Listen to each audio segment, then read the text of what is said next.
Una vez más, gracias a los que se acaban de sumar. Bienvenidos.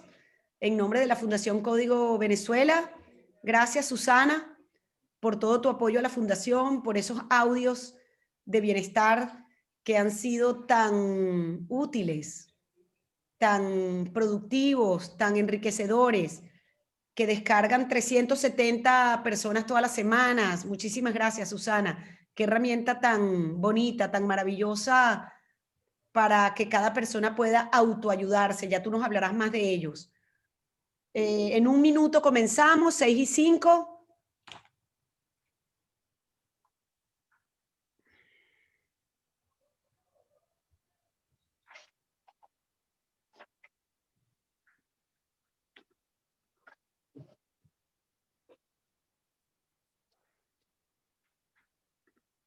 Aquí sigo admitiendo gente.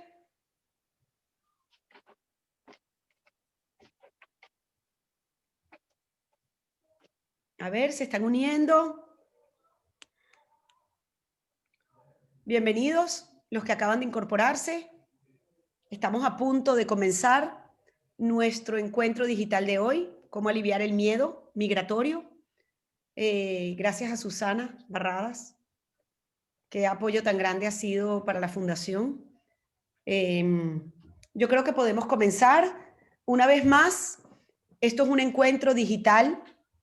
Queremos compartir con ustedes los conocimientos de Susana Barradas en relación a uno de los tópicos que tocamos en estos audios de autoadministración.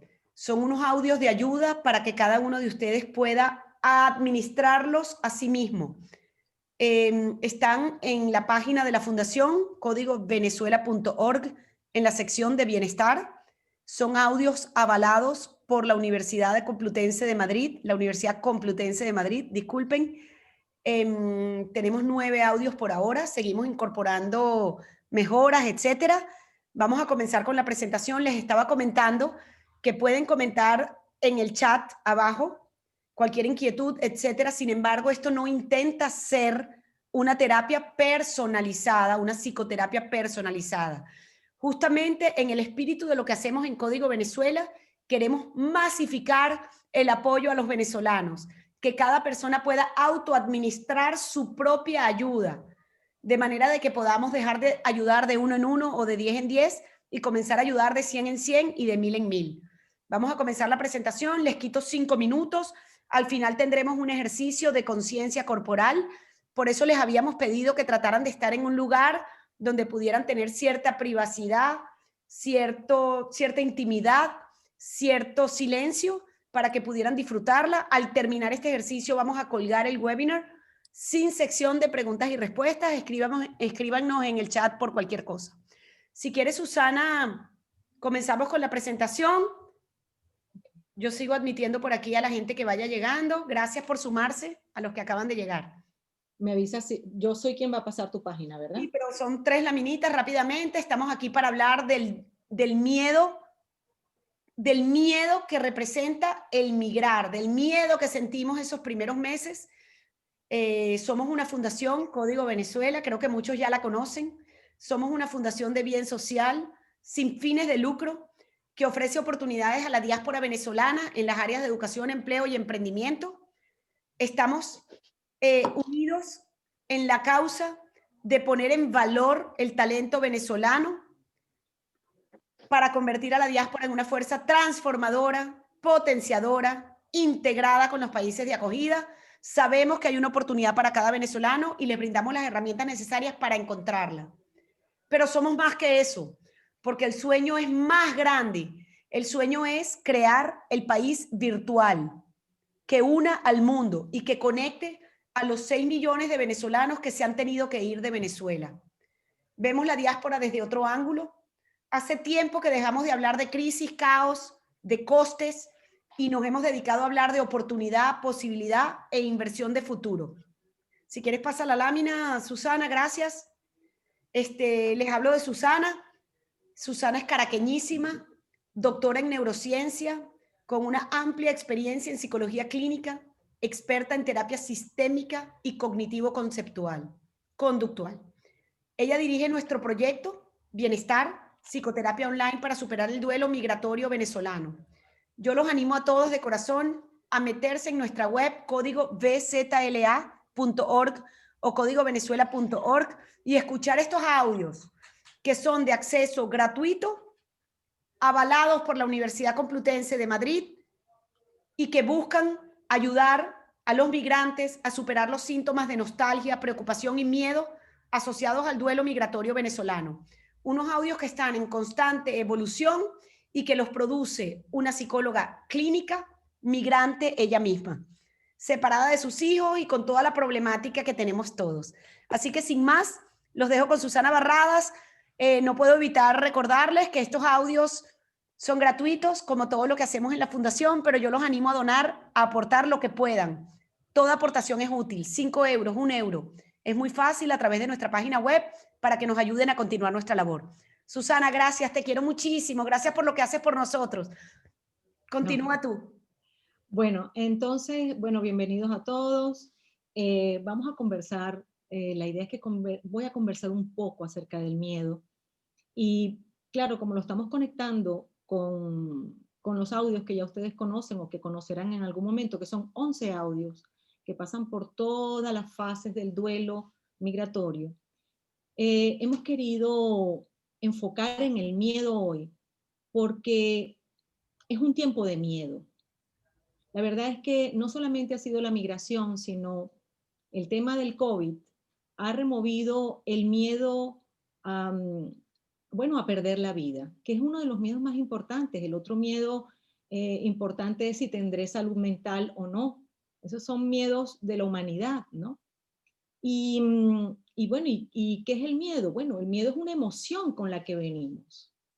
Nuestro aparato mental viene preparado con unas cuantas emociones y una de ellas es el miedo. El miedo nos dice acerca de los límites y de la posibilidad de vulnerabilidad, es decir, la posibilidad de recibir un daño. ¿Qué pasa en el mundo animal, en el sistema nervioso del mundo animal? Que nosotros somos animales, ¿ok? Bueno, pues los animales, igual que nosotros, vamos por la tierra explorando, curioseando, conectando, jugando, comiendo, haciendo tantas cosas, interactuando. Pero los animales, por ejemplo, si es un oso que va siendo perseguido por un humano, encuentra que tiene que empezar a huir, ¿verdad? O sea, entra en miedo, ¿no? Y comienza una orden del cerebro que le dice, huye o ataca. Efectivamente, ahí comienza el miedo y comienza toda una reactividad corporal que se pone, es un programa que se pone en funcionamiento hasta el momento en que de pronto ese humano que viene persiguiendo al oso le pega con un dardo para adormecerlo y ponerle después una señal para poderse hacerle seguimiento, como hacen tantos biólogos cuando persiguen a los animales para hacerle seguimiento de hacia dónde van y tal. Supónganse que esa es la ocasión, ese es el episodio. Y entonces él queda dormido, le ponen su aparatico y cuando él despierta, el oso vuelve a hacer el movimiento de huida. Sus patas se mueven, pero al rato, cuando ve que no está siendo perseguido, que no hay peligro, respira fuertemente, eso lo hacen también los caballos como para descansar, exhala, exhala, exhala, y se acaba la huida. Se acaba el miedo. Pero ¿qué pasa con los seres humanos? Bueno, a los seres humanos nos pasa quizás algo un poco diferente y esa diferencia es lo que lo hace la experiencia muy particular, que es en el caso del miedo, cuando se instauran conductas que uno dice, uff, qué susto esto, no voy a poder, me pueden hacer daño, inmediatamente uno puede entrar en huida, ¿verdad? Hacia adelante, uno puede quedarse paralizado y decir, ya va, no es el momento de actuar, o uno puede o ir hacia atrás y despegarse del estímulo, ¿no? O también atacarlo. Hay gente que ataca cuando está asustada y cuando tiene miedo, ¿no? Y la persona puede quedarse con miedo porque sucede que la experiencia que ha tenido no era la que ella esperaba. Por ejemplo, si un niño o si una persona cualquiera está esperando ser protegida por otra y esta persona en vez de protegerla la daña, hay una experiencia allí múltiple. Primero hay una sorpresa, ¿verdad? Luego una sorpresa negativa. Luego miedo porque tienes que retirarte. Y por último, al final puedes tener hasta rabia, porque, pero ¿cómo es posible que me haya hecho esto? Como ustedes ven, las experiencias de miedo de los seres humanos tienen a las relaciones metidas entre el ambiente y el animal, por decirlo. Hay una relación y esa relación hace que tú codifiques el miedo de una manera muy personal, muy particular. Entonces quiere decir que el miedo es la ventana o la puerta de entrada, ¿sí?, a toda una gama de sentimientos que puedes tener. Si, por ejemplo, en tu infancia, voy a poner unos modelos para que pueda cada quien ir colocando sus formas del miedo, porque el miedo tiene una forma que tiene que ver con la personalidad, tiene que ver con la historia de sucesos que has vivido. En última instancia, tiene que ver con tu idiosincrasia, hasta con la cultura, ¿verdad? Imagínese usted que, por ejemplo, de niño, como le pasó, vamos a utilizar el ejemplo de Hulk, ¿verdad? El Hulk, ¿sí? El de la película, el de Ang Lee. Justo era un niño que su padre lo utilizaba de conejillo de indias, un científico, y le hizo daño a su mamá, el padre. Ese niño entró en miedo, pero después de entrar en miedo, efectivamente tuvo toda una respuesta ansiosa. Es decir, el miedo una vez que penetra, que es la experiencia exterior, cuando penetra en nosotros, tiene un efecto en el cuerpo. Y eso es lo que nosotros llamamos ansiedad. Cuando ese niño experimenta la ansiedad, entonces dice, se da cuenta, está ocurriendo daño y después de darle miedo, lo que le puede dar es una rabia enorme. Y ese niño, como es el padre quien está haciendo el daño, y ahí vemos la relación que hace que, ajá, es tu padre que lo va a atacar.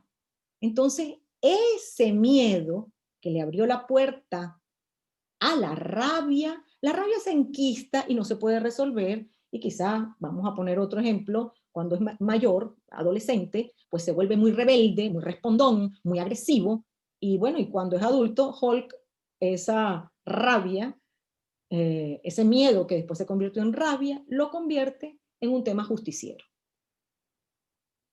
Entonces fíjense que el miedo es como la puntita del iceberg que abre al individuo a una serie de experiencias cuando esa experiencia es lamentable, no es esperable. Digamos entonces que puede ser también que no haya sido sino una persona, que tengamos un niño muy nervioso desde pequeñito y que vea que en su casa las cosas ocurren de manera lamentable. Quizás un padre alcohólico, o quizás que hay mucho desorden, o quizás que la madre es la única que cría y todo está sobregirado. Y el niño se da cuenta que ahí no hay competencia, que no son competentes. Y el niño entra en miedo, porque podré hacer la tarea hoy, podré ir al colegio mañana, entra en incertidumbre, es decir, el miedo asociado a la incertidumbre.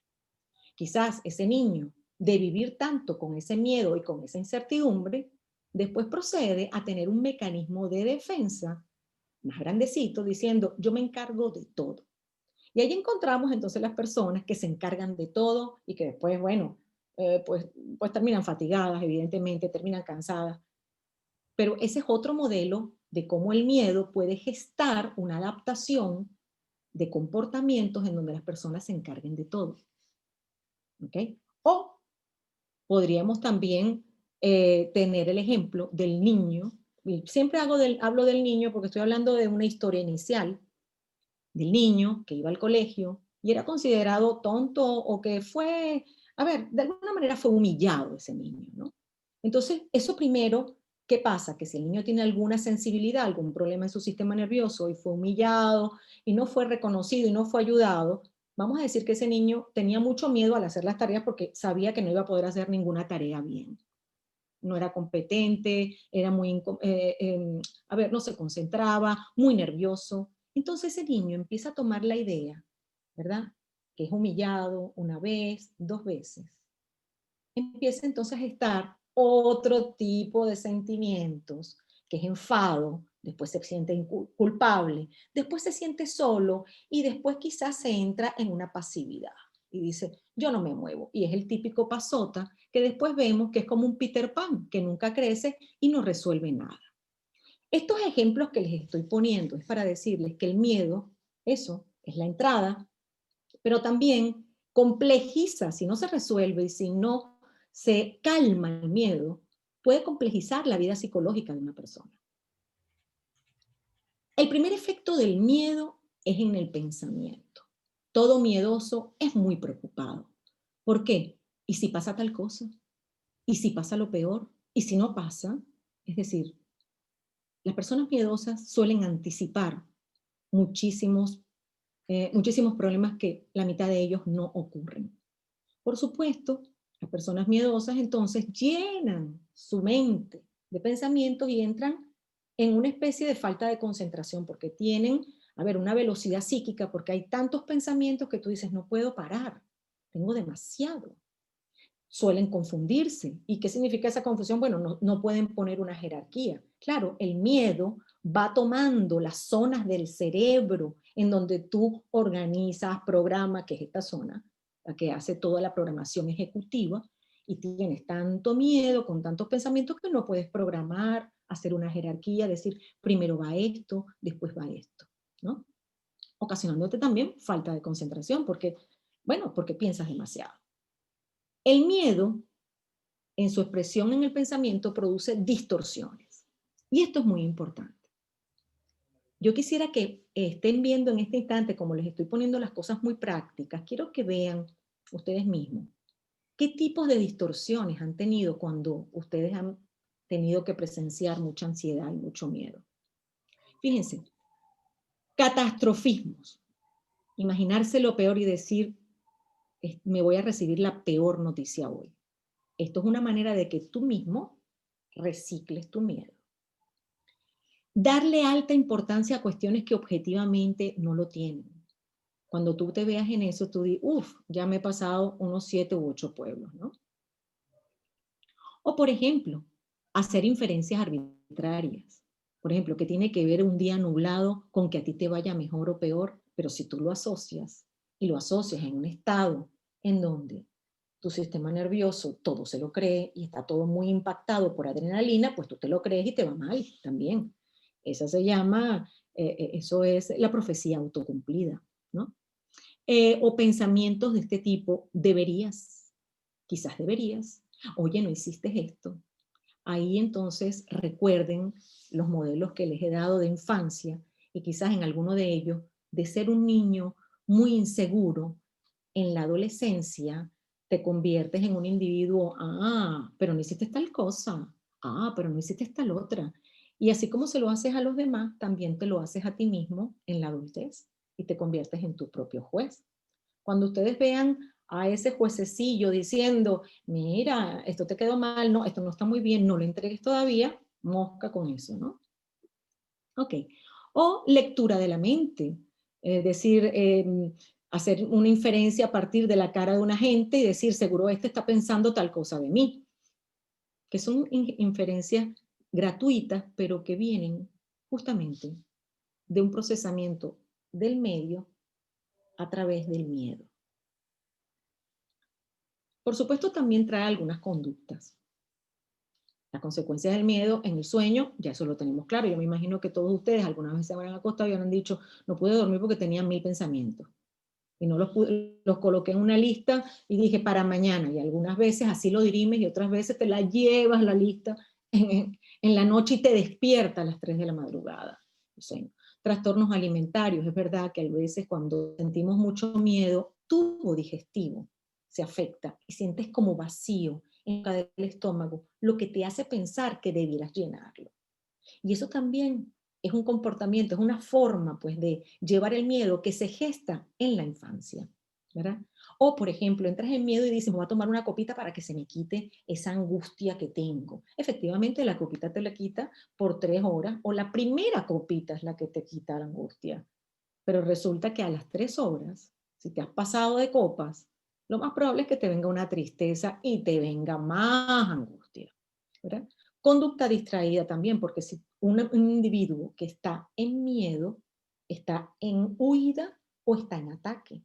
Y cuando tú estás en huida o en ataque, no te puedes concentrar, no puedes explorar el ambiente, ¿verdad? No puedes curiosear, porque si tú lo que quieres es salir de aquí y te estás moviendo rapidísimo, vas a estar distraído, no sabes lo que estás viendo, si encontraste a una persona que te iba a ayudar, o el recurso estaba aquí, o las llaves estaban allá y las perdiste. No, no las perdiste, las tenías ahí, pero no puedes explorar porque tienes miedo, ¿verdad? También la ilusión y la fantasía pueden llevarnos al soñar, a salirnos de la realidad. El miedo también hace que ese mecanismo de defensa, que a veces puede servir, pero en otras oportunidades te aparta tanto de tu realidad que no es necesariamente mala y que quizás explorándola o curioseándola un poquito más encuentras la solución. En fin, el miedo puede producir esto, un suspiro. Cuando ustedes de pronto yo les estoy hablando y dicen, ¿verdad? Todos hemos sentido esto alguna vez, ¿no? Como una descarga, ¿verdad? Es decir, el sistema se está cargando. ¿Qué sistema? El sistema vegetativo. Claro, el sistema nervioso que carga con todo lo músculo esquelético y todas las vísceras.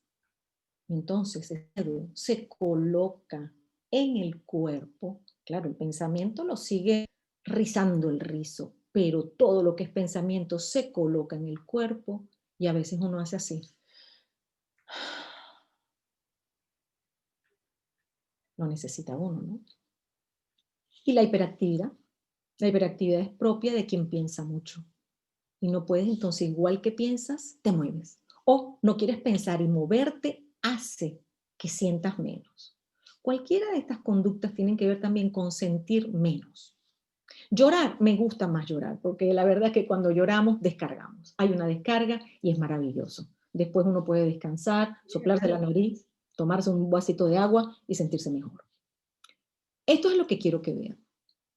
Lo más importante es que ustedes ubiquen en su cuerpo dónde está el niño miedoso. Y fíjense que les he metido dos conceptos. Uno, sentir miedo o ansiedad, que es lo mismo, y el otro es, históricamente, ¿cómo te llamabas cuando sentiste tus primeras sensaciones de opresión en el pecho? ¿Te llamaban Juan, Juanito? ¿Tenías 12 años? ¿8? Ubica la foto de ese niño ansioso, de ese niño temeroso ¿a qué? ¿A que lo abandonaran? ¿A que no lo cuidaran? ¿A que no lo vinieran a buscar del colegio? ¿Dónde estabas tú cuando sentiste el primer vacío en el estómago? Un movimiento de vísceras, de gases, de náusea, que era miedo también. ¿Cómo te llamaban tus amigos cuando tú sentías una hipersensibilidad al ruido y a las temperaturas y en el fondo era que estabas muy asustado? Y que te levantabas una mañana y decías, uy, es que me siento tan raro. Y era todo el cuerpo diciendo algo. ¿Cómo te llamabas en esa época y qué edad tenías?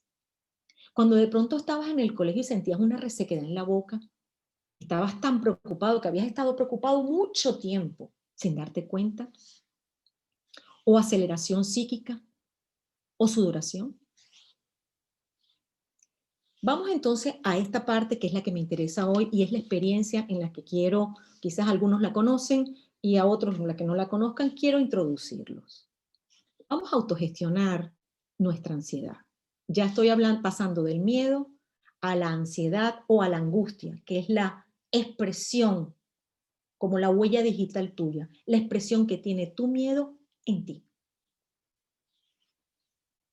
Lo primero que tenemos que hacer es tener conciencia corporal. Fíjense el ejercicio que les propuse antes, determinar qué edad tenías cuando sentiste la primera opresión en el pecho, o el dolor en la, o esa necesidad de irte a tu casa, al baño de tu casa porque no querías estar en el colegio. Eso es miedo, eso es ansiedad, eso es angustia, ¿verdad? Entonces la conciencia corporal que quiero proponer hoy es una forma de retoma del cuerpo. Fíjense, hemos estado en miedo, le hemos entregado al sistema vegetativo, que es el simpático y el parasimpático, recordarán, el simpático, la parte del sistema vegetativo simpático, que es todo todo lo que es la corporalidad, te ayuda a huir, te pone los músculos en forma para que huyas, ¿verdad? Y el parasimpático te pone para hacerte el muertico. No, no huyas, más bien recobra energía ahora y huye cuando puedas, ¿ok? Yo quiero que entonces hagamos hoy un recorrido por nuestra propia vulnerabilidad que está colocada en nuestro cuerpo, ¿verdad? Y observar dónde están las sensaciones que nos indican que hay ansiedad. La otra cosa que quiero es que las nombremos y las describamos. Sí, es muy importante nombrarlas, pero nombrarlas a nuestra manera. Cuando te da esa opresión, ¿qué te produce? Una sensación densa. Fíjense, a mí una persona me decía hace poco, cuando yo entro en angustia, me da una sensación mentolada en el pecho. Y yo le digo, ¿y por mentolada es agradable? No, es como un frío, pero tú sabes, ese frío del mentol que no me gusta. Y es una mujer muy delgada. Entonces, claro, no le podía gustar ese frío. Hay algunas personas que dicen, tengo un cosquilleo. ¿En qué zona tienes el cosquilleo? En las piernas, que no me deja moverme. Por favor, ¿podrían ver en este mismo instante en dónde se ubica su angustia? ¿En qué parte del cuerpo? Hagan también la conexión en qué primer momento la sentí en esa parte del cuerpo y elijan, por favor, algunos de estos adjetivos que estoy poniéndoles acá para que hagan a su experiencia de angustia muy personal, es decir, le pongan la fórmula personal, como esa señora que me dijo amentolada, ¿m? De cosquilleo, de densidad, de hueco, sudorosa, sofocante. Tomen algún adjetivo de estos, o de estos que tengo aquí, fluida, como un zumbido, flotante, eléctrica. Esa es típica de cuando está toda la musculatura temblando y no te puedes mover del lugar. Entonces sientes que vibras, ¿verdad? Es como un estado de huida, pero sin poderlo hacer. Fíjense que hay muchas respuestas que se quedan contenidas, ¿no? La otra cosa para autogestionarlo es enfocar en las sensaciones corporales, ¿verdad? Y verás que todas son temporales. Sí, todo pasa, pero hay que esperar un poco. Tendríamos que tener un poquito de paciencia con nuestro propio cuerpo para observarlo cuando la curva sube y cuando ya baja. La posición corporal es muy importante. Las personas que andan así son personas que están en huida, que su sistema nervioso lee que estamos en huida. Si usted modifica su postura, sube primero los hombros que le lleguen como a los oídos y luego los baja, y coloca la cabeza, el cuello y la columna alineada, la barbilla paralela a los muslos, usted le está dando un feedback a su cerebro, sobre todo al sistema vegetativo, diciéndole todo está en calma, quédate tranquilo. La respiración. Bueno, la respiración es porque es que del sistema vegetativo, la única víscera que nos va a ayudar a calmar esto, porque la podemos usar voluntariamente, es el sistema respiratorio, son los pulmones. Entonces, al respirar más profundo, más pausado, estamos enviando muchísimo más oxígeno a todo el torrente sanguíneo y a toda la musculatura, y eso hace que, por supuesto, te relajes. Pero si tú quieres controlar tu miedo, controlando tus pensamientos, déjame decirte que eso es rizar el rizo, no lo vas a lograr. Nosotros tenemos que controlar la angustia a través de calmar al cuerpo. Después de calmar al cuerpo, podríamos ir a distraer la mente, eso sí, pero primero hay que calmarlo. Algunas otras cosas que usted puede hacer y que tiene recursos, que son recursos que puede tener a sus lados. Los ejercicios de ritmo. Recuerden que las abuelas nos mecían. Y cuando nos mecían de pequeños, o nuestras madres, también nos calmaban. Los ejercicios, los movimientos rítmicos también te ayudan. El yoga. Hay gente que dice, yo no puedo porque no me puedo mover tanto y que eso es muy exigente. Oye, pero cuando tú haces un mismo ejercicio 7, 8, 10 veces, caramba, dejas de pensar porque te estás concentrando, porque enfocas. Entonces pones la función del sistema nervioso central, pero como una esclava del sistema nervioso vegetativo. Y así evitas que haya inquietud. Eso te puede ayudar. La meditación. Bueno, nadie ha dicho que vamos a dejar la mente en blanco. Solamente lo que vamos a intentar es ver los pensamientos, y si son muchos, verlos como si se abriera una puerta y llegaran una cantidad de niños gritando y después salieron por otra puerta mientras tú respiras. Sí, eso se llama difusión del pensamiento y es la manera de hacer meditación. Eso de dejar la mente en blanco, vale, no lo creo. Sobre todo si estás muy preocupado, no creo. No seas tan exigente. Sencillamente ve los pensamientos como unos chiquillos que entran y salen. El tacto, sí. Ayudarse a uno mismo. Tocar, por ejemplo, uno toca al hijo de uno y le toca la mano y le da en la mano y el niño se queda quieto. Todos necesitamos el tacto y usted mismo, si no tiene quien se lo dé, puede abrazarse. Tengo una persona que ha sufrido, sí, y cuando ella se ve que quiere descansar, empieza a sobarse la cabellera, se soba su cabeza, sí, como lo hacía su madre, como lo hacía su abuela. Entonces, el tacto es muy bueno. La pendulación es ya un procedimiento que lo sugiero, lo presento aquí, pero lo podríamos hablar en otra charla. La pendulación en sí misma es un proceso psicológico que implica ver el pasado que me angustió tanto, pero desde el hoy. Y decir, por ejemplo, hay personas que han migrado varias veces a la misma ciudad. Y cuando llegan la segunda vez a la misma ciudad, entran en tristeza. Y yo les pregunto, ¿qué te pasa? ¿Por qué estás triste? Porque es que la última vez que yo me fui de Madrid yo estaba triste. Y por eso estás triste hoy. Fíjense, ella está pendulando y ve Madrid como la veía, como la vio la última vez. No es justo, estás hoy. Entonces quizás en esa pendulación te das cuenta que esa tristeza no corresponde al día de hoy. Eso es un buen insight. También amplificar movimientos. A veces se nos quedan unas rabias y unos miedos metidos, como por ejemplo, no pude, ustedes tendrán el caso típico de, oye, yo le dije y esto y esto y esto, y si usted conoce a la persona, dice, eso fue lo que le quiso decir, no se lo dijo. Queda esas palabras como enquistadas, igual los movimientos. Gentes que han sido, por ejemplo, que han sido violentadas, no pudieron devolver el golpe de vuelta para defenderse, entonces se quedan como golpeando otras cosas. A veces hacer esos movimientos de amplificación de lo que dejamos por miedo pueden ayudarnos a liberarnos del miedo que está ubicado en el cuerpo. Los juegos, el juego siempre es importante y la orientación al presente. Por supuesto, acompañarse. El que calla sus miedos o calla sus angustias, por lo general, termina echando cuentos a las demás y así mismo disociándose, convirtiéndose en otra persona. Empiezan a tomar sustancias, ¿por qué? Porque quieren olvidar, ¿verdad? Entran en desesperación, se desconectan de la gente, se aíslan. Lo mejor es gestionar el miedo con otra persona. Sí, hay que hablar, hay que comunicar, porque lo que se queda como un secreto siempre daña hacia adentro. Y la otra que quiero decirles es que a veces uno se reúne, uno está moderadamente bien en la vida, pero se reúne con alguien que está muy triste o que está muy rabioso y uno termina como inquieto y dice, oye, ¿verdad? Y no sabemos por qué, pero las emociones se pegan. Entonces esa idea de que yo tengo mis emociones y yo no estoy sintiendo lo que ella siente, es decir, separarse, diferenciarse de lo que sienten otros en una relación. Si usted está hablando con su pareja, con un amigo o con otra persona y le presenta una hostilidad que a usted le da miedo, usted diga, bueno, eso es que él está hostil, pero yo no estoy hostil. Eso es él, no yo. Ese límite es importante.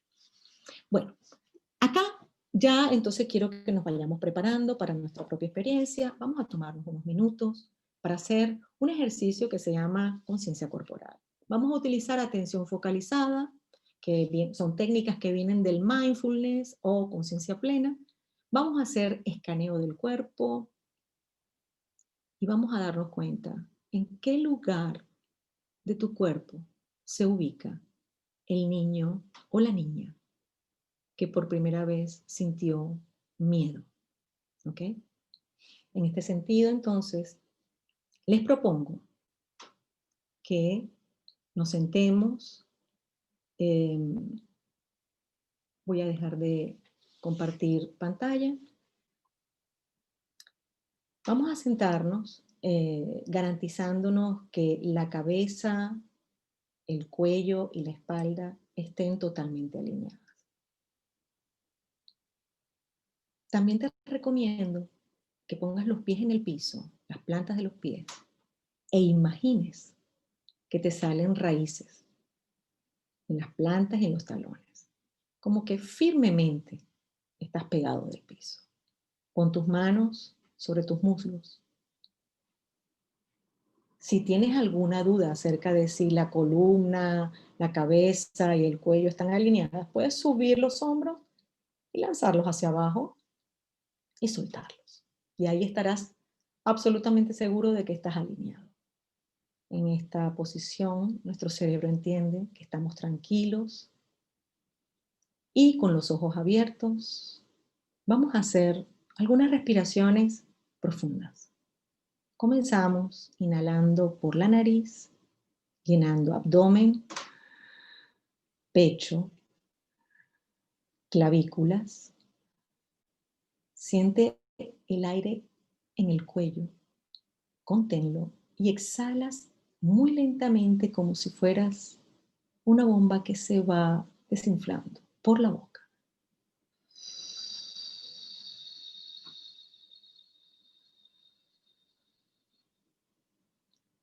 Cuando quedas muy vacío, experimenta ese vacío y vuelve a llenar abdomen, pecho, clavículas. Contén y exhala nuevamente por la boca.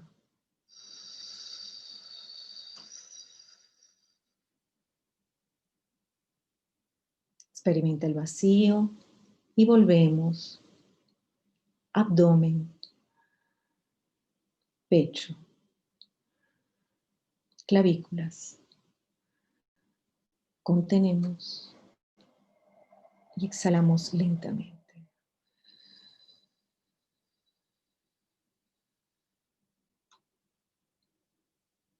Ahora te invito a cerrar los ojos si tú quieres y a respirar por la nariz a tu propio ritmo.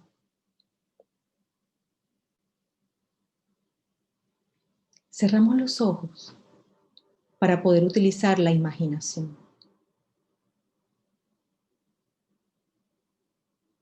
Ahora imagina que puedes observar todo tu cuerpo y que estás colocado en el tope de tu cabeza. Sí.